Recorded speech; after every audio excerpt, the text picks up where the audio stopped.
राज्य में ना तो कुलीन जनों का तिरस्कार करें और न ही उन्हें पीड़ा पहुंचाएं। अत्यधिक संपत्तिवान होने पर भी पिता के आदेश से ही कोई काम करें। नमस्कार दोस्तों, आपका स्वागत है। आज हम बात करेंगे उस शक्ति की जो किसी भी साम्राज्य, किसी भी संस्था या किसी भी परिवार को बिखरने से बचाती है, और वह शक्ति है मर्यादा और बड़ों का आदर। जब इंसान बहुत शक्तिशाली या अमीर हो जाता है तो अक्सर वह अपनी सीमाएं भूल जाता है, लेकिन इतिहास गवाह है कि पतन वहीं से शुरू होता है। हमारे नीति शास्त्रों में एक सफल नेतृत्व और एक महान चरित्र के लिए बहुत ही अद्भुत नियम बताया गया है। ध्यान से सुनिएगा। राज्य में ना तो कुलीन जनों का तिरस्कार ही करें और ना ही उन्हें पीड़ा पहुंचाएं। अत्यधिक संपत्तिवान होने पर भी पिता के आदेश से ही कोई काम करें। इन दो पंक्तियों में जीवन का पूरा सार छिपा लिया है। पहली बात, कुलीन जनों का यानी कि समाज के ज्ञानी, संस्कारी और आदरणीय लोगों को कभी भी अपमान न करें।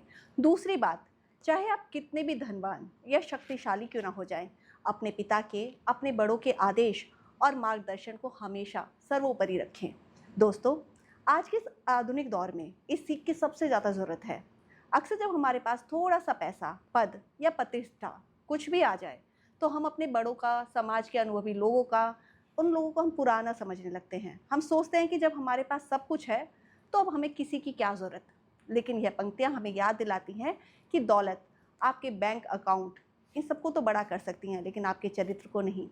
भगवान श्री राम के पास संपूर्ण राज्य का वैभव था, लेकिन उन्होंने अपने पिता के एक आदेश पर सब कुछ छोड़कर वनवास जाना स्वीकार कर लिया, और यही बात उन्हें मर्यादा पुरुषोत्तम बनाती है।